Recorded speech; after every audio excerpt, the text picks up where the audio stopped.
Rudolph the Red-Nosed Reindeer is a long-running Christmas special that was produced in stop-motion animation by Rankin Bass.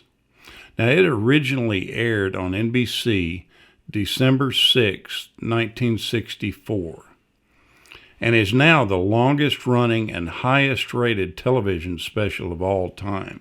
It's based on the song of the same name by Johnny Marks, which in turn was based on a 1939 poem of the same title that was written by Marx's brother-in-law, Robert May, who was an advertising copywriter for Montgomery Ward. It was broadcast on NBC from its premiere in 1964 until 1971. CBS acquired the broadcast rights to Rudolph the following year, and it has aired there ever since. In 1939, executives for Montgomery Ward department store decided they needed a character for the free coloring books that they were handing out to kids who visited Santa. That character ended up being Rudolph, who was an immediate hit with the kids.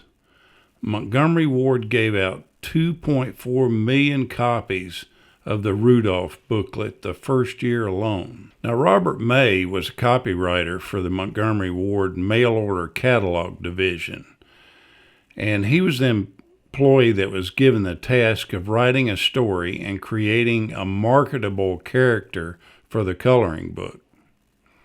May started the process in early 1939, but that summer his wife died of cancer, leaving him a widower with a 4-year-old daughter.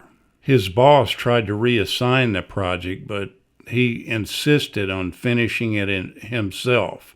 He said that he needed Rudolph more than anything at that time.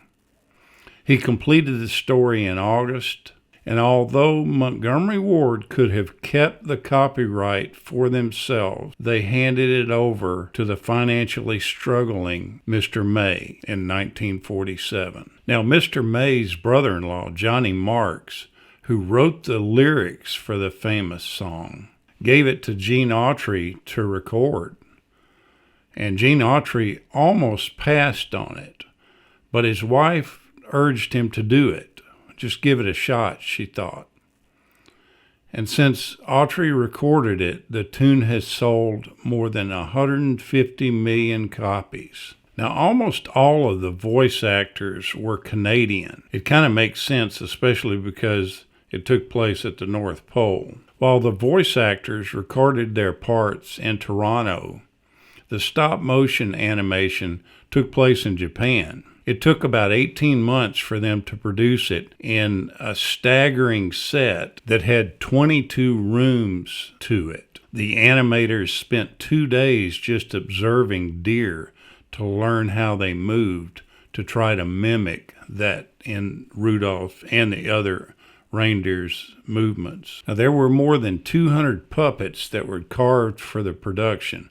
All of these were handmade. They were all built with joints so that they could be moved and positioned accordingly with their eyes, ears, and mouth. It took 24 frames to create 1 second of filmed animation. The show's premiere song, which is titled Silver and Gold, was originally sung, or supposed to be sung, by Yukon Cornelius, until they switched it over to Burl Ives, and the rest is history. Now, the elf that wants to be a dentist, his actual name is not Herbie.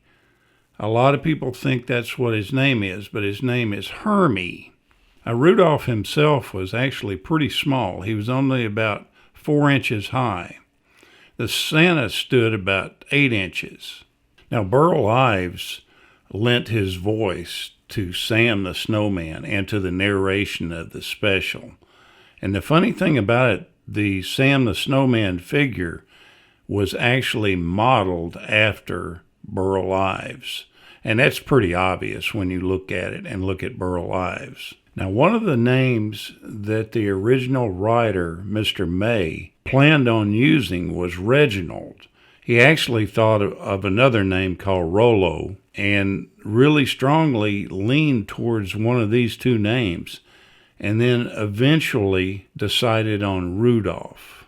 Boy, how things would be different if we were saying Reginald the red-nosed reindeer or Rollo the red-nosed reindeer. Now, Rudolph almost used a different method to guide Santa's sleigh. Instead of having a red glowing nose that cut through the fog, they actually considered giving Rudolph really headlight-like eyes that would shine through the fog. After a lot of consideration, he decided that it was better to go with a red nose than huge eyes. Now, the puppets that were used in the Rankin Bass production of the show actually disappeared for a long time, and then they finally resurfaced on Antiques Roadshow in 2006.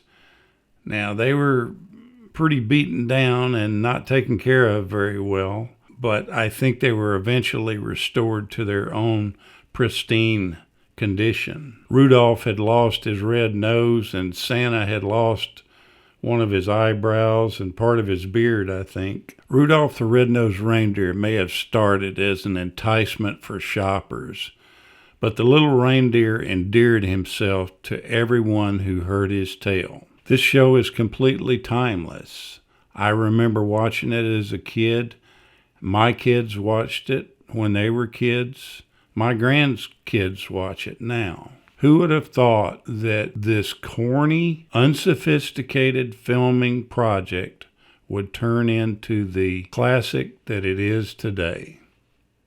Thank you so much for watching.